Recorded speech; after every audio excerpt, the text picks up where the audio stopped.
Good evening everyone. मैं doctor Swati Sharma English सूत्रा में आप सभी का स्वागत करती हूँ। और आज मैं आप लोगों को, मुझे मालूम है बहुत लेट है, EMRS TGT इंग्लिश का मैं आपको ग्रामर के क्वेश्चंस नहीं, मैं तो लिटरेचर के भी करवा रही हूँ। हैं, मैं तो लिटरेचर वाले भी करवा रही हूँ। नहीं, लिटरेचर लिखा नहीं है। मैं इसमें आपको ग्रामर और लिटरेचर के क्वेश्चंस विद एक्सप्लेनेशन समझा रही हूँ। और जो है जिससे कि आप लोगों को, और इसमें आपको काफ़ी सारी चीज़ें और पता भी चलेंगी कि क्या है, कैसे है, क्यों है।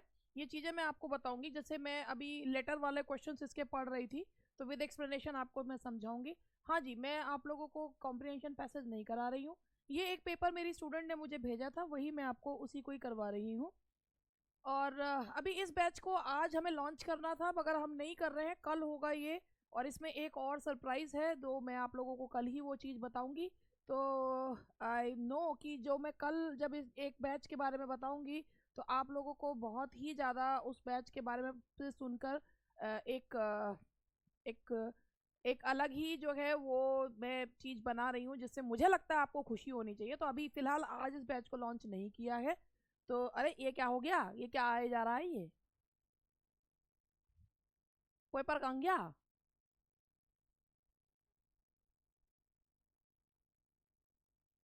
अच्छा,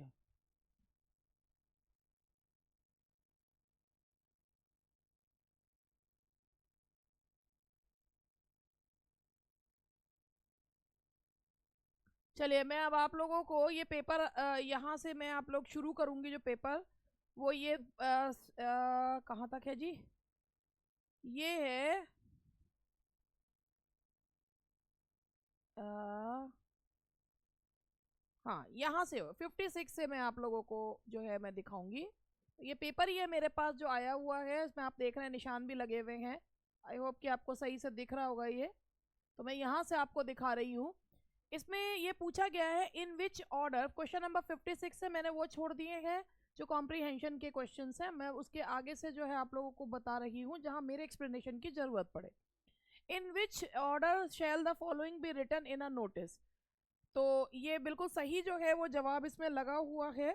सबसे पहले जो है होता है उसमें स्कूल का नेम डलता है, फिर टॉपिक डलता है, फिर कंटेंट डलता है, फिर इशूइंग अथॉरिटी होती है। तो सबसे पहले यहाँ पर स्कूल का नाम होता है, फिर उसके बाद जो होता है वो टॉपिक का नाम होता है, फिर कंटेंट होता है कि किसने जो है वो नोटिस दिया है। तो इसका आंसर जो है वो 2 है। ये बिल्कुल सही जो है वो जवाब है, दैट इज 2। ठीक है जी, तो इसका आंसर ये है। क्वेश्चन नंबर 2, 57 जो इसमें दिया हुआ है, a teacher in her letter to the principal of her school shall address her as dear ma'am, my dear ma'am, ma'am, respected ma'am. मैं आपको एक चीज़ बताती हूँ, इसमें काफ़ी सारे पॉइंट्स हैं। एक चीज़ मैं आपको इसमें भी बताऊँ, इसमें कुछ क्वेश्चन एग्जैक्टली जो है वो रेन एंड मार्टिन में से लिए गए हैं। तो मेरे हाथ में ये इस समय रेन एंड मार्टिन है। रेन एंड मार्टिन के बारे में ही मैं आप लोगों को बता रही हूँ। पहली बात, एक स्टूडेंट्स को कन्फ्यूज़न ये होता है कि हम जो है जब सैल्यूटेशन यानी कि ग्रीटिंग जो देते हैं वो क्या होनी चाहिए। पहली बात, जो ग्रीटिंग होती है इसमें भी लिखा है जब लेटर्स ऑफ एप्लीकेशन होते हैं, तो वो letters of application should be in the form of business letters. ये साफ इसमें लिखा हुआ है, letters of application should be in the forms of business letter. और जब बिजनेस लेटर लिखे जाते हैं ना, तो वो डियर सर, डियर मैम, इस तरीके से करके जो है वो लिखे जाते हैं। तो यहाँ पर बेसिकली वैसे कन्फ्यूजन एक ये हो जाता है कि जब टीचर अपने प्रिंसिपल को लिख रहे हैं तो वो रिस्पेक्टेड मैम लिख सकते हैं। लेकिन आपको मैं एक चीज़ बताऊं कि डियर सर, डियर, अब ये किसे मानेंगे मुझे नहीं पता, लेकिन इसमें डियर मैम इसलिए सही है क्योंकि डियर बिल्कुल फॉर्मल जो है वो वर्जन है। डियर हम तब भी लिखते हैं when we do not know the name of the person, और when we know the name of the person तब भी जो है हम डियर सर और मैम लिखते हैं। ये भी इसमें दिया गया है, ये भी मैं आप लोगों को इसमें ही रेन एंड मार्टिन से ही बता देती हूँ कि यहाँ पर ये चीज़ दे रखी है। जब इसके लेटर का वाला शुरू हुआ है तो उसमें लिखा हुआ है कि this heading, this informs the reader where you wrote the letter and when, the where gives the address to which the reader may reply. और इसमें यहाँ पर सैल्यूटेशन और ग्रीटिंग जो दी गई है, the form of greeting will depend upon the relation which you stand to the person whom you are writing. To members of your family, dear father, my dear mother, dear uncle. Friends, dear Shri Desai, dear Desai. To business people it will be dear sir, dear sirs. और जो है, और इसमें यहाँ पे साफ लिखा हुआ है, the use of the term dear is purely formal and is a mere polite expression, not necessarily implying any special affection. तो ये जो है यहाँ पर बेसिकली डियर का प्यारी मैडम नहीं है, दैट इज डियर जो है वो आपका इसमें एक साधारण वो. अब ये अगर रिस्पेक्टेड मैम मानते हैं तो मैं नहीं, लेकिन आप जो लेटर्स लिखे जाते हैं उनमें जो ग्रीटिंग होती है वो डियर से ही, डियर मैम से. तो यहाँ इसका आंसर है दैट इज डियर मैम. उसके बाद हमारा क्वेश्चन नंबर यहाँ 58 आता है कि report on an event shall not include. जब कभी हम जैसे कोई रिपोर्ट देते हैं, जैसे न्यूज़पेपर की रिपोर्ट होती है तो उसमें टॉपिक होता है, रिपोर्ट लिखने का उद्देश्य होता है, राइटर का नाम होता है, लेकिन उसमें कौन सी बुक्स को कंसल्ट किया गया ये नहीं होता. तो इसका आंसर 58 का 3 है और ये सही है. List of the books consulted जो है उसमें इंक्लूड नहीं होती है. अब ये आपका क्वेश्चन नंबर 59 था. A letter of complaint to the editor of a newspaper shall begin with, it is my proud privilege to inform you through the columns of your esteemed newspaper I want, our colony is not clean properly, how badly have the floods affected the low lying areas. तो इसका जो answer है वो ये है, through the columns. और जैसे होता है I would like to draw your attention towards, तो ये जो है this is to inform you. तो भाई I would like to draw your attention towards through the, ये बिल्कुल सही जो है कंप्लेंट जो एडिटर को करेंगे through the columns of your esteemed newspaper. तो इसका आंसर है 2, सही लगा हुआ है बिल्कुल. क्लोजिंग, अब ये वाला पॉइंट बड़ा बढ़िया है. Closing of a letter to the municipal commissioner from a citizen will be yours sincerely, yours obediently, yours faithfully, yours affectionately. भाई एक चीज मैं आपको बताऊं, ये भी मैं रेनन मार्टिन से ही कोट कर रही हूं.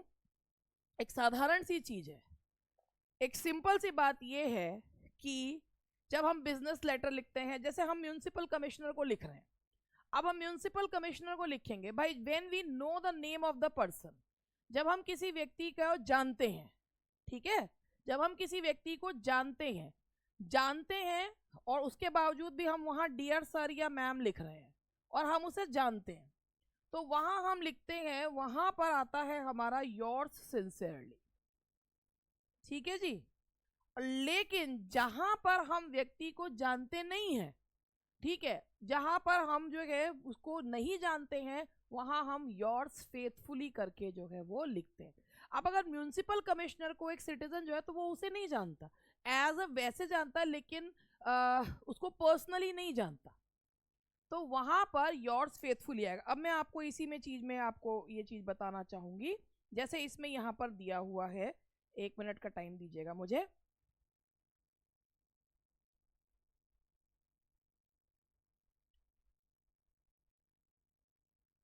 लेटर्स टू न्यूज़पेपर है, ठीक है, लेटर्स टू न्यूज़पेपर है. ये म्यूनिसिपल कमिश्नर जो है यहाँ पर इसमें लिखा हुआ है कि देखिए, लेटर टू है टू द एडिटर जो है द हिंदू, उसमें नीचे लिखा हुआ है योर्स फेथफुली, सिंसियरली उसको जाता जिसको आप जानते हैं. उसके बाद आपका जो है यहाँ पे है to a very near neighbour about quite for the benefit of a person. Neighbour को लिख रहे हैं आप, ऑब्वियसली आप जानते हैं, तो उसमें लिखा हुआ है डियर श्री नायक, नीचे लिखा है योर सिंसियरली. इट मीन्स जब आप किसी व्यक्ति को जानते हैं तब आप उसके आगे लिखेंगे, नीचे क्लोजिंग देंगे योर सिंसियरली से. लेकिन जब आप एक फॉर्मल वे में लिख रहे हैं, आप उस व्यक्ति को पर्सनली नहीं जानते हैं, तो आप वहां लिखेंगे योर्स फेथफुली. जी हाँ, योर्स फेथफुली आएगा. जैसे एक इसमें एक यहाँ पर है, a father reports to the police that his son has not returned home. तो कैसे लिखा गया है, तो डियर सर लिखा, क्योंकि पुलिस पे आप अथॉरिटी पे लिख रहे हैं, जैसे ये अथॉरिटी है म्यूनिसिपल कमिश्नर, एक सिटीजन लिख रहा है तो डियर सर, उसके बाद नीचे लिखा जाएगा योर्स फेथफुली. ये याद रखिएगा, yours sincerely when you know the person personally, जब आप किसी व्यक्ति को जानते हैं तो आप वहां पर लिखेंगे yours sincerely. And when you don't know the person, आप जनरल फॉर्म वे में लिख रहे हैं, बहुत फॉर्मल वे में लिख रहे हैं, तो वहां आंसर होगा योर्स फेथफुली. आई होप कि ये आगे के लिए भी आपके काम आएगा. और चीज़ें जो हैं ये छोटी छोटी चीज़ें होती हैं, मुझे ये नहीं पता कि आंसर की में क्या मानेंगे, मगर जो सही है वो मैं आपको बता रही हूँ.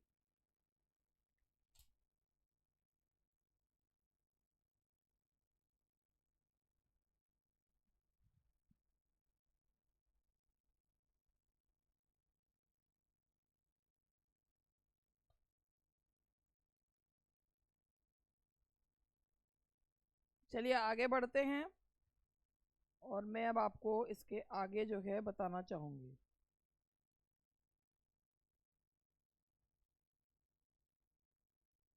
ठीक है जी। अब इसके बाद ये वाला पॉइंट आई होप कि याद रहे आपको कि जब हम when we know the name of the person, when we know the person personally, then we use yours sincerely, और when we don't know the person we are writing the letter in a general way, तो हम use करते हैं yours faithfully. तो the right answer is yours faithfully. Now the next question is, ये question में भी काफी वो है।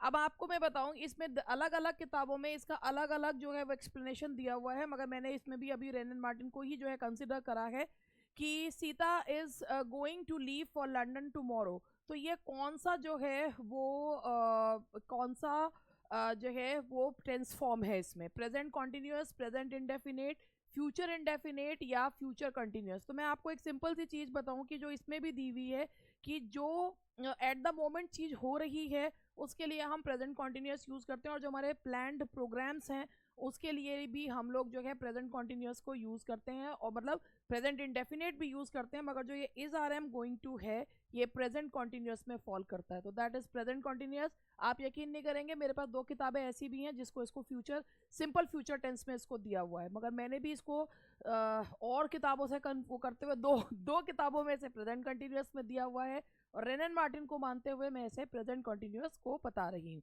कि is are am plus going to जो होता है वो प्रेजेंट कॉन्टिन्यूअस में आता है। इसके बाद है ये वाला question, the peon will have to ring the bell. तो इसमें आपको यहाँ पर इस क्वेश्चन में ये उन्होंने गड़बड़ कर रखी है, ये पैसिव वॉइस इसका ढूंढना है। The peon will have to ring the bell, the bell. अब ये जो विल हैव है उसके बाद इन्फिनेटिव भी तो आ रहा है ना, और जब इन्फिनेटिव आता है तो वो टू बी प्लस वर्ब की थर्ड फॉर्म लग जाती है। अगर आप खाली ऐसे लगाएंगे the bell will have been rung by the peon, तो भाई वो इन्फिनेटिव कहाँ गया? वो यहाँ जो वर्ब यूज हुआ है वो द पीएन यहाँ पर विल हैव टू रिंग, करनी पड़ेगी, यानी कि यहाँ पर ये चीज जो है करनी पड़ेगी एक ऑब्लिगेशन के रूप में जो है वो दिया गया है। विल हैव के सेंस में ये फ्यूचर परफेक्ट टेंस के उसमें नहीं है, ये कंपल्शन के तौर पे, और जब कंपल्शन के तौर पे तो आपको उसी चीज को बनाना होगा, और जब हम क्या करते हैं इन्फिनेटिव वाला होता है, तो इसका आंसर है ये 3, the bell will have to be rung by the peon. 3 है इसका आंसर। उसके बाद बाकी के तो ये सही लगे हुए हैं। You are requested to close the door, तो भाई इसका आंसर जो है वो ये है, ये पैसिव में लिखा हुआ है please close the door, please close, क्योंकि यू आर रिक्वेस्टेड है तो प्लीज क्लोज द डोर जो है वो आएगा 2 है, सही है।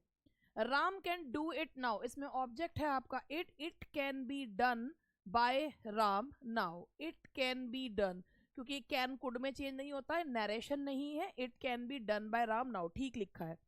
Kamal is singing a song, simple सा सेंटेंस है, a song is being sung by Kamal, a song is being sung by Kamal, ये तो मोस्टली सभी का ही ठीक ही होगा, तो 2 है। Can you run a 100 metre race, तो ये आपका इंटरोगेटिव है, can a 100 metre race be run by you, क्योंकि इंटरोगेटिव में जो क्वेश्चन वर्ड है वो वहीं का वहीं रहेगा, और इसमें क्वेश्चन मार्क भी लगेगा, यहाँ इसने ठीक कर रखा, आगे गलती कर दी है। Can a 100 metre race be run by you, तो इसका आंसर है 4, तो ये यही सही है। उसके बाद यहाँ पर ये लगाना है choose the connectors, Ram was slow in the beginning, he won the race, फिर भी के सेंस में आ रहा है, तो यहाँ आएगा आपका yet, Ram was yet he won the race, तो यहाँ पर येट आएगा। इसके बाद 68 में है you want to win the match you will have to work hard, इसका मतलब ये है कि अगर तुम क्योंकि तुम मैच जीतना चाहते हो तो तुम्हें हार्डवर्क करना पड़ेगा। तो जब हम जानते हैं कारण पहले से ही पता हो तो वहां हम लगाते हैं since you want to win the match you will have to work, 2 नहीं आएगा, यद्यपि अगर ये होता you want to win the match you will have to work hard, तो ये you want to win the match though you will have to work, नहीं, since you want to win the match you will have to work hard, you will have to work hard since you want to win the match, इससे क्योंकि तुम क्योंकि के sense में यहां लगेगा since, क्योंकि सिंस का मतलब केवल जब से नहीं होता है, क्योंकि भी होता है, तो यहां जो करेक्ट आंसर है वो सिंस है। और इसके बाद ये क्लॉज एनालिसिस है. इट हैज बीन सीन क्या, that virtue is its own reward. तो ये बिल्कुल सही है, ये नाउन क्लॉज है. He replied that he worked whenever he liked. He replied आपका प्रिंसिपल क्लॉज है. क्या, that he worked कब, whenever ये आपका प्रिंसिपल, ये सबॉर्डिनेट क्लॉज नाउन क्लॉज, फिर आगे एक और सबॉर्डिनेट क्लॉज है दैट इज एडवर्ब क्लॉज. तो ये प्रिंसिपल है. I have read the letter that you sent me last week. यहाँ पर दैट नहीं दिया गया है, मगर बात हम लेटर की कर रहे हैं. और जो सबॉर्डिनेट क्लॉज है वो एडजेक्टिव क्लॉज है, because it is telling about that. जो दैट छिपा हुआ है इसमें, वो अपने से पहले आने वाले एंटीसीडेंट के बारे में बात कर रहा है, इसलिए ये एडजेक्टिव क्लॉज है. You send me last week, I have read the letter that you send me last week. तो यहाँ दैट नहीं है, मगर it is telling about the antecedent. तो ये जो है वो है आपका adjective clause. Kamal helped me as he is, Kamal help me why, as he is a dear friend. Why का जवाब दे रहा है, तो ये एडवर्ब क्लॉज है. ये सारे ठीक करें हैं बिल्कुल. Rita will study when ever she likes. Rita will study कब, ये कब का जवाब दे रहा है, तो ये एडवर्ब क्लॉज है. Either bat is good enough. आप यहाँ ये देखिए, यहाँ पर ये आपके जो है वो निकालने हैं पार्ट्स ऑफ स्पीच है. पार्ट्स ऑफ स्पीच जरूर. बैट इज अ नाउन, और नाउन के पहले ये आ रहा है, ये हो गया आपका डिटर्मिनर यानी कि adjective. Determiners are parts of adjective, तो ये एडजेक्टिव है. Either bat is good, bat noun, either that is determiner, and determiners are parts of adjectives, तो दैट इज एडजेक्टिव. उसके बाद आगे बढ़ते हैं. The chances are even. Is are am के बाद इधर आप एडजेक्टिव लगाते हैं या नाउन लगा. चांसेस के बारे में, how are the chances even, बढ़िया है. तो चांसेस की विशेषता बताई जा रही है, तो ये एडजेक्टिव है. Both of them are alive. जब हम किसी का नाम नहीं ले रहे हैं ना जो, और लेकिन उसके जो दो लोगों का नाम नाउन की को रिप्लेस किया है, तो वो है बोथ इज, एंड बोथ जो है वो प्रोनाउन है. बिल्कुल सही है, इसका आंसर है pronoun. If we except Hari all of us will be blamed. यहाँ एक्सेप्ट देखिए, एक्सेप्ट है सिवाय, और उसके बाद नाउन आ रहा है, ये प्रेपोजिशन है, दैट इज अ प्रेपोजिशन. ये प्रेपोजिशन है ना कि वर्ब है. That is if we except Hari,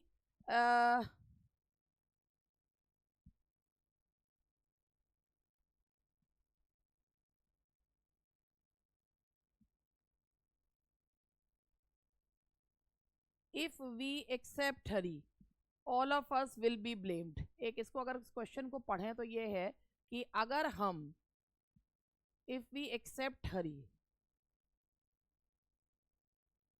except का और क्या मीनिंग हो सकता है. तो यहाँ पे या तो इसे इसमें एक्सेप्ट का और कोई मीनिंग अगर सेंस में हो तो ये वर्ब भी हो सकता है. लेट मी सी.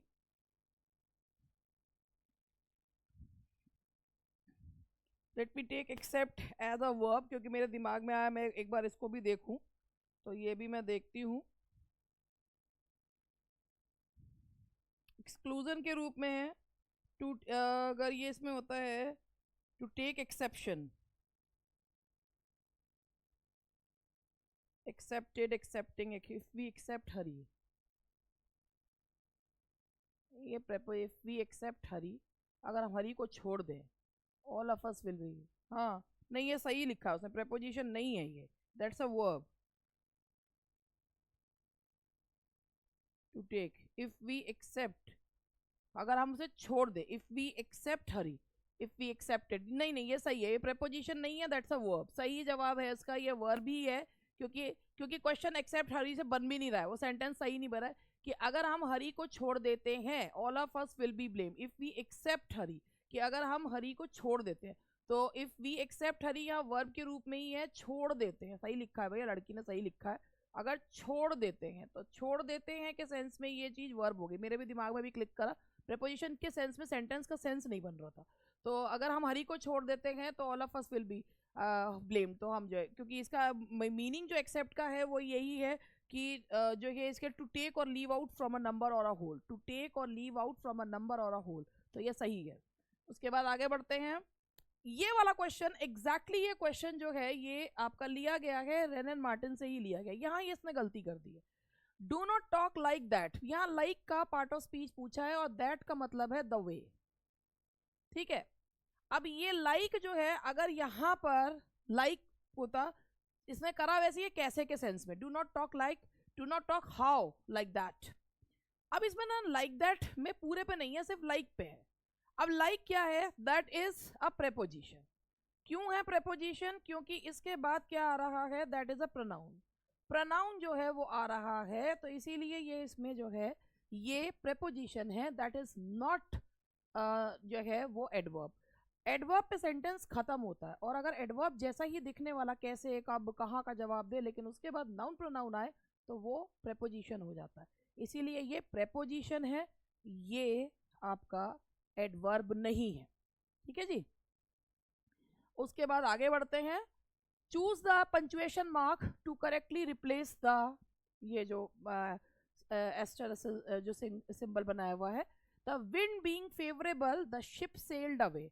तो आप इसको भी मैं इसमें बताना चाहूंगी, जो दो अगर कंपाउंड सेंटेंस के दो छोटे छोटे क्लॉजेस को हमें अलग करना होता है तो हम कॉमा से अलग करते हैं।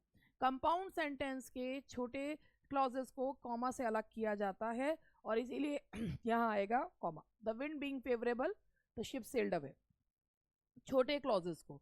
तो ये भी, क्योंकि मैं जो सारी चीज़ बता रही हूँ अभी आपको विद एग्जाम्पल जो है, और इसमें से पढ़ पढ़ के मैं आपको बता रही हूँ, ऐसा नहीं है कि मैं अपनी खोपड़ी चला रही हूँ। तो यहाँ पर कॉमा का यूज़ जो है वो किया जाएगा, और ये आएगा आपका the wind being favourable the ship sailed away. तो कॉमा का यूज़ जो है वो यहाँ किया जाए। मैं इस समय किताब को देख रही हूँ, मगर होता मेरे साथ हमेशा ऐसा ही है कि जब जिस समय मुझे किसी चीज़ की ज़रूरत पड़ती है वो चीज़ मुझे दिख के देती, चाहे मेरी खोपड़ी आंखों के सामने रखी हो, देखा मेरी आंखों के सामने ही रखी थी मगर मुझे नहीं दिख रही थी।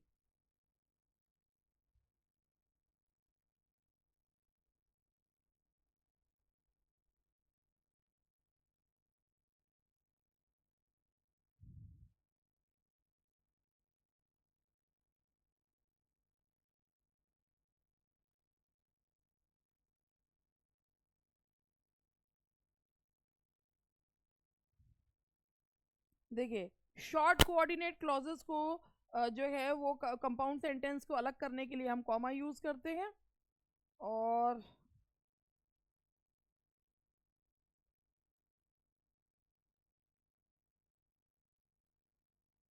कोऑर्डिनेट क्लॉजेस अगर छोटे होते हैं तो उनको जो है वो कॉमा से अलग किया जाता है। ये वाली चीज भी जो है मैंने इसमें अभी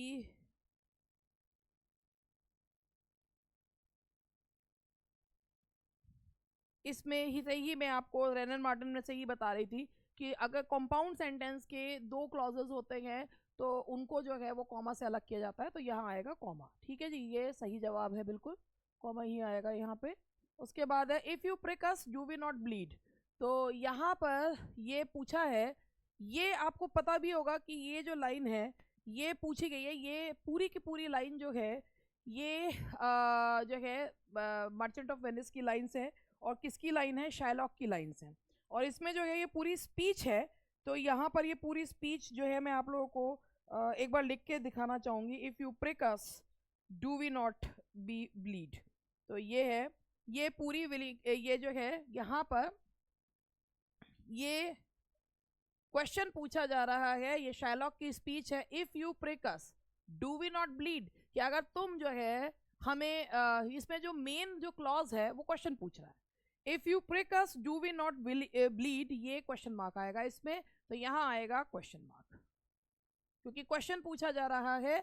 तो यहाँ पर जो इसका भाई ऐसा है, कॉमा इसलिए लगाया क्योंकि ये चीज़ क्या है कि ये सबऑर्डिनेट क्लॉज है, सबऑर्डिनेट क्लॉज आगे आता है तो वहाँ पर हम कॉमा लगाते हैं। लेकिन जब क्वेश्चन पूछा जा रहा है वहाँ पर जो है हम क्या लगाएंगे, दैट इज क्वेश्चन मार्क। अगर हम इसको शुरू में लेते तो कैसे लगाते, do we not bleed if you prick अस।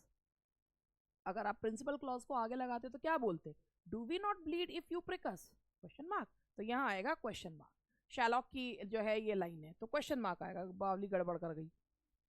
अच्छा, अब यहाँ पर ये देखिए, ये जम्बल्ड फ्रेजेस और वो दिए हुए हैं, तो जम्बल्ड फ्रेजेस और उसमें ये है कि आई do not know whether he is innocent, तो ये इसमें लगा हुआ है, ई से जो स्टार्ट हो रहा है वही होगा, आई डू नॉट नो, तो इसका 3 है, तो ये वाला होगा। और this is the safe, D से शुरू होगा तो डी इसमें एक ही है, this is the safe where she keeps her jewels, तो ये डी है, दिस इज द सेफ वाला। उसके बाद है आपका 83 है कि except that he is short sighted, E से एक ही, दो शुरू हो रहे हैं मगर except that he is short sighted he is quite fit, कि सिवाय इसके कि वो जो है थोड़ा शॉर्ट साइटेड है, वो ही इज क्वाइट फिट, तो except that he is short sighted he is quite fit, तो यहाँ पर इसका जो है ये 1 ही होगा, 83 का 1। और इसका आंसर है Ram will not forget that he is repentant, तो ए से शुरू हो रहा है, ए वाला एक ही है, राम विल नॉट फॉरगेट, ए और D, that he is repentant, तो ये जो है ये ए होगा इसका। और 85 का है ही डज नॉट अप्रिशिएट, तो ई से शुरू होगा, he does not appreciate the value of money, तो ई वाला जो है क्योंकि बहुत आसान है ये, तो एक एक ही वो दे रखा है उसी से बन रहा है, तो ही डज से शुरू हो रहा है, ई ही है वही बन रहा है, कुछ ही सेकंड्स में सॉल्व हो रहा है ये। तो अब इसमें पूछा गया है कि कौन सी पोयम जो है वो रॉबर्ट फ्रॉस्ट के द्वारा नहीं लिखी गई। Mending wall, nothing gold can stay, the road not taken, ये सारी रॉबर्ट फ्रॉस्ट की है। The cry of the children Robert Frost की नहीं है। The cry of the children is not a work by Robert Frost. बहुत ही ज़्यादा मैं अब मेरे पैरों में दर्द होने लगा है, मगर मैं जो है अभी उसको पूरा कर रही हूँ। और है ये जो इसके बारे में भी बता देती हूँ कि the cry of the children जो पोयम है ये एलिजाबेथ बैरेट ब्राउनिंग की पोयम है। It's a poem by Elizabeth Barrett Browning. तो the cry of the children it's a poem by Elizabeth Barrett Browning. चलिए आगे बढ़ते हैं। The quality of mercy is not strained is the opening line. आपको पता है ये जो लाइन है ये मर्चेंट ऑफ वेनिस की लाइन है, पोर्शिया की लाइन है। ये पोर्शिया जो है वो बोल रहे the quality of mercy is not, इसको एक चीज ये देख लेते हैं, the quality of mercy is not strained, ये मर्चेंट ऑफ वेनिस की लाइन है। द क्वालिटी ऑफ, आप लोगों ने सबने जो है वो ये प्ले जरूर पढ़ा होगा।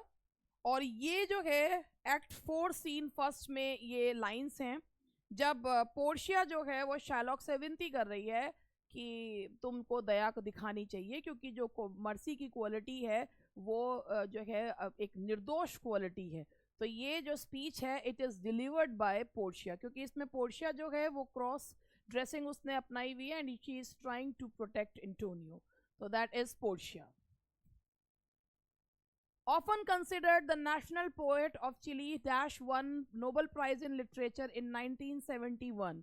That is Pablo Neruda, Isabel Allende, Gabriel Marquez और जॉर्ज लुई बॉर्जेस। तो इसका आंसर है आपका पैब्लो नेरूडा। और जो ये चिली के पोएट हैं और इनको जो है 1971 में इनको जो है लिटरेचर के लिए नोबेल प्राइज मिला था, तो that is Pablo Neruda, that is Pablo Neruda. उसके बाद हमारा आता है question, in how many plays of Shakespeare does Falstaff appear. Shakespeare के 3 प्लेज में फॉलस्टॉफ आए हैं, Henry fourth part 1, 2 and Merry Wives of Windsor. तो इसका आंसर होगा 3, दैट इज 3 है इसका answer, that is 3। Who in his novels created an imaginary town called Malgudi. इसका आंसर बिल्कुल सही है, आर के नारायण, जो कि कहलाते हैं रीजनल नॉवलिस्ट। तो इसका आंसर है आर के Narayan. Which poem of Robert Browning describes the futile love of a famous Italian painter for his wife Lucrezia। जो फेमस इटालियन पेंटर है उनका नाम है एंड्रियो डेल सार्टो, और वो अपनी प्रेम पत्नी ल्यूक्रेजिया के लिए जो है वो अपना प्रेम बता रहे। तो फेमस इटालियन पेंटर है, उसका नाम है Andrea del Sarto, that is Andrea del Sarto. तो इसका आंसर है 2।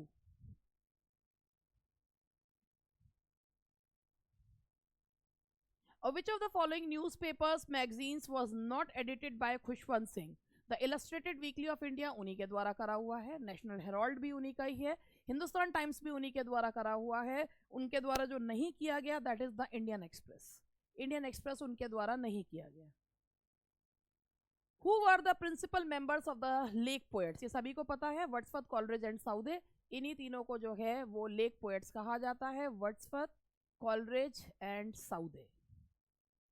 The fourth, who wrote things fall apart, और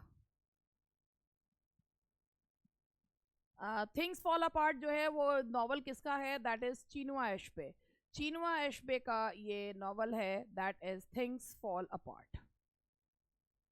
कीट के what message that Keats odd on a Grecian earn, Keats का जो odd on a Grecian earn है वो आप लोगों ने पढ़ा होगा, जिसमें उन्होंने लिखा है कि जो एक सीटाडेल है वो खाली है, शहर खाली है, एक छोटी सी हाइफर जो है उसको बलि के लिए ले जाया जा रहा है, जो लवर है वो अपनी बिलवेड को किस करने की कोशिश कर रहा है, ये सारी चीज़ें आप है कि उसमें बताया कि जो लवर है वो हमेशा जवान रहेगा, जो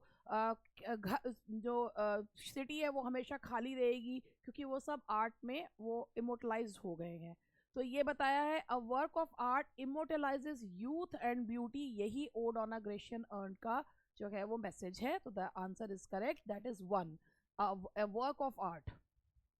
विच poem written by Coleridge is called a dream poem, भाई जो ड्रीम पोएम कहलाती है वो कुबला खान है, ड्रीम विजन ऑफ फ्रेगमेंट, तो कुबला खान को कहा जाता है, ड्रीम पोएम कुबला खान को कहा जाता है, Kubla Khan is called dream poem. इसके अलावा मैं क्रिस्टाबेल को भी एक बार चेक कर लेती हूँ कि क्या है, वैसे तो इसका नाम ही जो है ड्रीम पोएम है।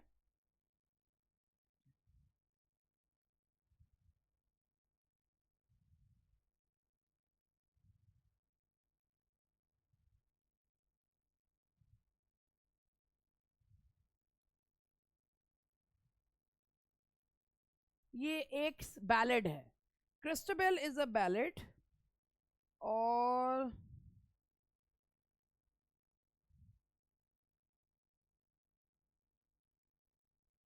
लेकिन कुबला खान को कहा जाता है a vision in a dream in Christabel. Kubla Khan को भी जो है ये कहा जाता है, अब ये किसे मानते हैं, तो ये मैं इसमें Christabel is a dream poem,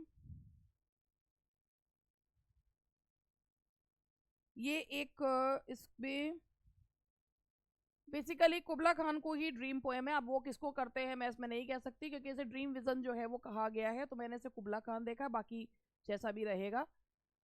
in Othello Desdemona falls in love with Othello, Othello क्या है, मूर है, मूर ऑफ वेनिस, और वो है मर्चेंट जनरल या किंग के प्रिंस, वो है जनरल है, ही इज अ जनरल।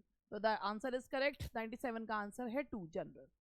शॉ का जो प्ले है आर्म्स एंड द मैन, वो क्या करता है, arms and the man, Shaw जो होता है ने अपने प्ले में दो चीजों का मजाक उड़ाया है, वॉर का भी और लव का भी।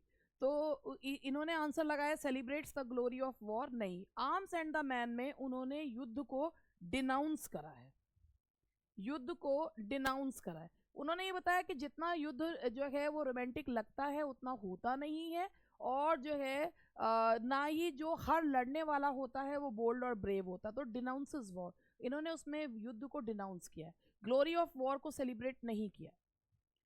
Who among the following has written mostly for children, तो इसमें जो बच्चों के लिए लिखा है वो रस्किन बॉन्ड ने लिखा है, the answer is correct, Ruskin bond ने बच्चों के लिए लिखा है। Which novel of Hemingway describes how perseverance and dignity can help one battle through the struggles of life? आपको मैंने बताया भी था पढ़ाते हुए, इस ओल्ड मैन एंड द सी का तो बहुत बार बातें भी आई थी, कोड हीरो का कॉन्सेप्ट भी यहीं से आया था, तो इसका आंसर सही है the old man and the sea. और ये है which Mexican writer wrote the labyrinth of solitude, no more cliches, the bridge etcetera, and won the Nobel prize in literature in 1990, that is Octavio Paz, that is Octavio Paz, इनका जो सही जवाब है वो Octavio Paz है।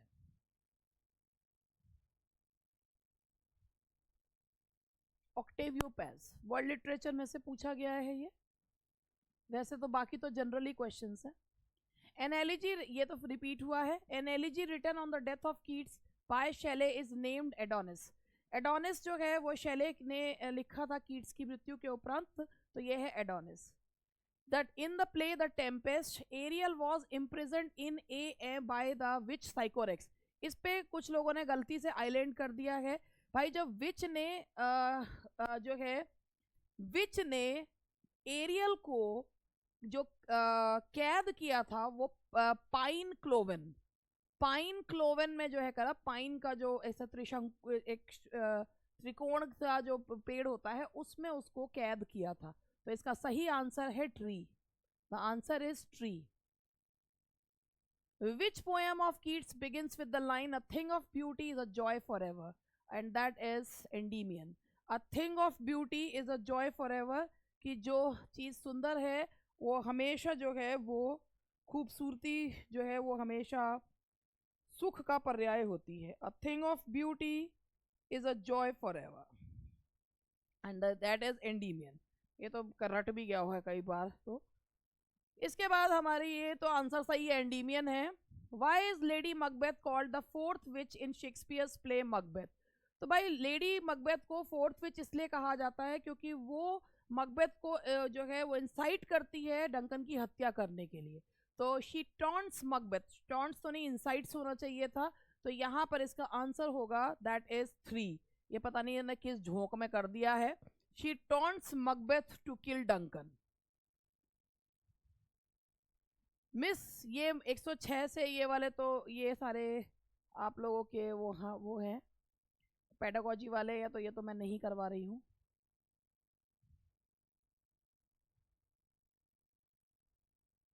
ये general English वाले हैं. अब ये वाले बता देती हूँ. Bread and butter dash to be provided. Bread and butter जो इसको पेयर के रूप में देखा जाता है.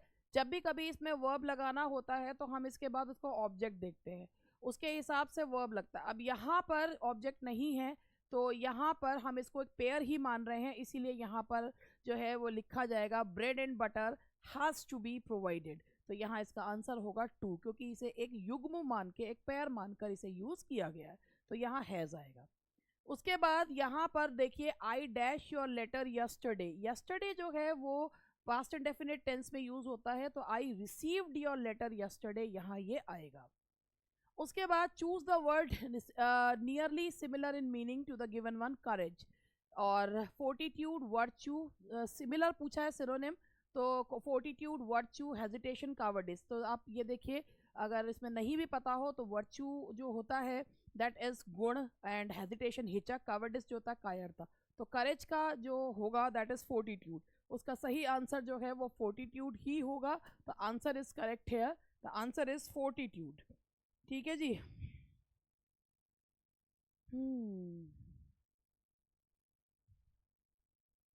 मुझे ये मालूम है कि बहुत लेट हो गया है, मगर फिर आप लोगों ने आंसर्स चेक कर भी लिए होंगे, मगर फिर भी जो लोग मेरे इंतजार में बैठे हैं कि भाई मैडम करवा दें, तो मैं इसलिए करवा रही हूँ. ठीक है. उसके बाद यहाँ पर हमें सही आर्टिकल भरना है. तो copper is a useful metal, यहाँ ए ही आएगा. Copper is a useful metal. उसके बाद यहाँ पर ये है कि इसमें हमें इसका सही बनाना है. शी वंडर्ड, तो सी से बनेगा. तो ये देखिए शी वंडर्ड, तो सी ई इससे ठीक बन रहा है. तो इसका आंसर है 3. अब यहाँ पर ये आया है इसमें choose the option which nearly means the same as the underline idiom. तो इसका है he bids fair to rival his father as a lawyer. He bids fair, तो ये जो ईडियम है इसका मतलब होता है सीम्स लाइकली. तो ही सीम्स लाइकली टू, ऐसा प्रतीत होता है. तो इसका सही आंसर जो है वो होगा इसका that is 4. Seems likely, that is seems likely. उसके बाद है यहाँ देखिए, यहाँ इसने गलती कर दी है. Who is knocking at the door. आप देख रहे हैं option number 2 and option number 3 दोनों बिल्कुल सेम है, लेकिन दोनों में एक अंतर है. एक में फुल स्टॉप लगा है, एक में क्वेश्चन मार्क लगा है. भाई ये पैसिव वॉइस है, ना कि ये इनडायरेक्ट नरेशन है. पैसिव वॉइस में जो सेंटेंस जैसा है उसको आप ट्रांसफॉर्म करते हैं, मगर उसमें और कोई चेंजेस नहीं करते उसके पंचुएशन मार्क में. तो इसमें आप ये देखिए बाय हुम 2 और 3 दोनों में सेम है. इज द डोर बिल्कुल सेम है. बीइंग नॉक्ड एट वो भी सेम है, बस गलती ये कर रखी है कि उसमें ऊपर फुल स्टॉप लगाया, नीचे कोई क्वेश्चन मार्क लगा, और यहाँ गड़बड़ हो गई है. इसका सही आंसर जो है वो 3 है।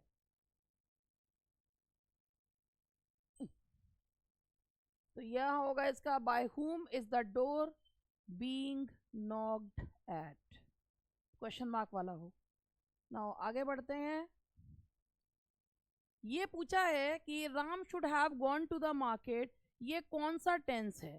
तो Ram should have gone to the, अभी उसने खुद ने ही जो है वो गलत कर रखे हैं, पता नहीं क्या कर रखा है। Ram should have gone to the market, ये क्या होना चाहिए भाई? ऐसा है, शुड हैव जो आता है वो पास्ट परफेक्ट में आता है। पास्ट की कोई ऐसी विश जो पूरी हो सकती थी मगर हुई नहीं, उसको हम किस में लेते हैं? पास्ट परफेक्ट में। The answer is two past perfect. अब यहां पूछा है choose the word nearly opposite in meaning to the given one. Damage, damage का मतलब होता है नुकसान। रप्चर, इरप्ट होना, फूटना। माहम का मतलब होता है बहुत ही हबड़ तबड़, वायलेंट जो होता है, बहुत ही अफरा तफरी उसे कहते हैं। कॉम्पनसेशन का मतलब ऑपोजिट पूछा गया है, तो डैमेज का उल्टा होगा कॉम्पनसेशन, यानी कि क्षतिपूर्ति। तो इसका जो सही आंसर होगा दैट इज 3, कॉम्पनसेशन। अब ये वाला क्वेश्चन था, देखो भाई मैंने ये इसको चीजों को बताया है, इस पे पिछली बार जो है कुछ लोगों ने आर्ग्यूमेंट भी करने शुरू कर दिए थे। मैं आपको एक सिंपल सी चीज ये बताती हूँ कि जब वन ऑफ द आता है, वन ऑफ का खाली वन ऑफ आ रहा है तो वन ऑफ के बाद वर्ब सिंगुलर लगता है। अगर जो है वन ऑफ प्लस कोई आपका रिलेटिव प्रोनाउन दे रखा होता है तो उसके बाद वर्ब प्लूरल लगता है। लेकिन ये भी एक एक्सेप्शन है कि अगर ओनली वन ऑफ आ रहा है तो ओनली के हिसाब से जो है वो वर्ब लगता है, तब यहाँ के हिसाब से नहीं लगता है, वो जो है ओनली के हिसाब से लगता है। अगर ये होता this is one of his novels that are not worth reading, सही था, बिल्कुल सही था जवाब। लेकिन यहाँ ओनली आ रहा है, देखो ये भी खेलते हैं दिमाग से, ओनली वन आ रहा है। जब ओनली वन आता है तो एंटीसीडेंट के हिसाब से ये इसके हिसाब से नहीं, वर्ब जो लगता है ओनली के हिसाब से लगता है, और इसीलिए यहाँ आर की जगह इज आएगा। फिर से मैं ये वाली बात बता रही हूँ क्योंकि जो है आर्ग्यूमेंट हो जाते हैं, और सिंपल सी चीज आपको ये बता रही हूँ कि जब this is one of the books that are worth reading, this is only one of the books that is worth reading, only लग गया तो ओनली के हिसाब से वर्ब लगेगा, ओनली नहीं लिख रहा लग रहा तो एंटीसीडेंट के हिसाब से वर्ब लगेगा, याद रखिएगा।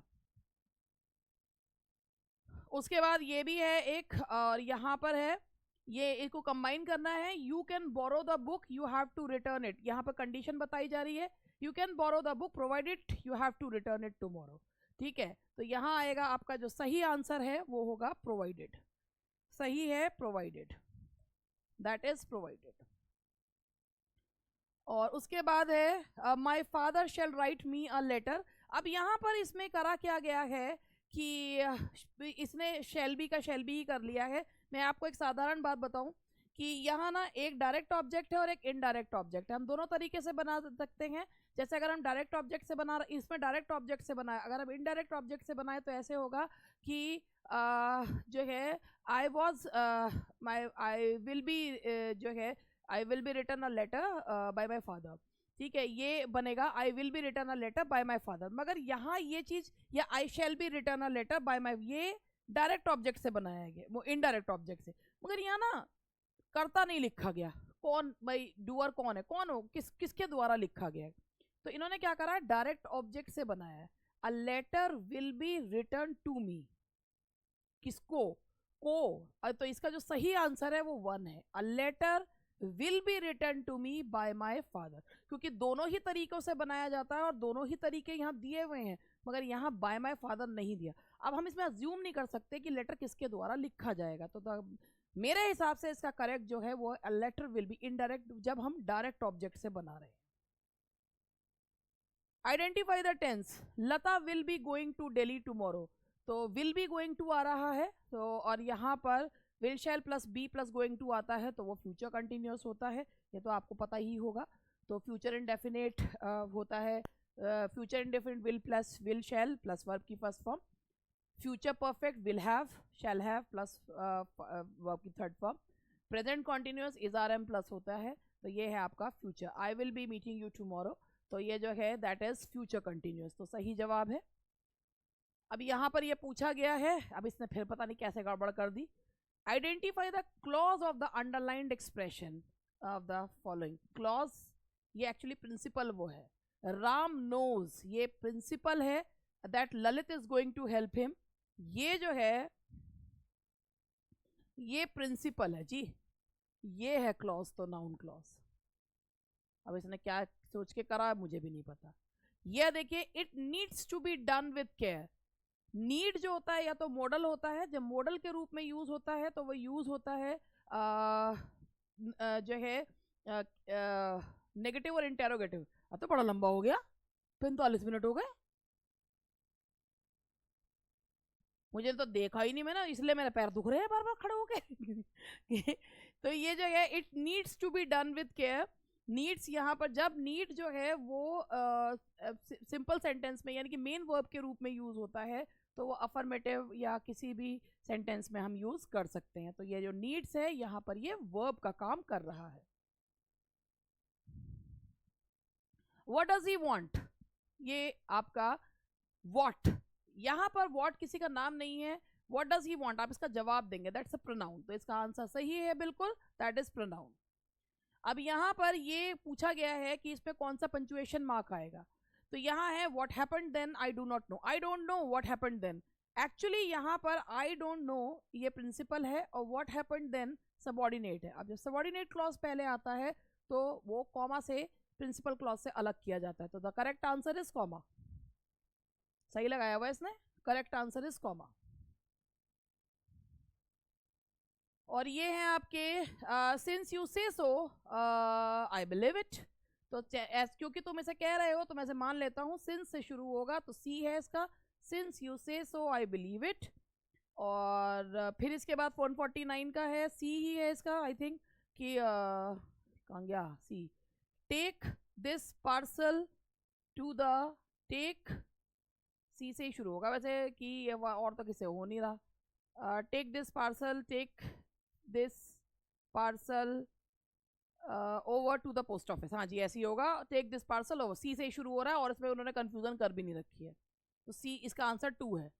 और यहाँ ये देखिए ये लास्ट है, Lalit would not do it even if you paid him, कि ललित नहीं करेगा चाहे तुम, तो चाहे के सेंस में आ रहा है, तो ये है आपका एडवर्ब क्लॉज।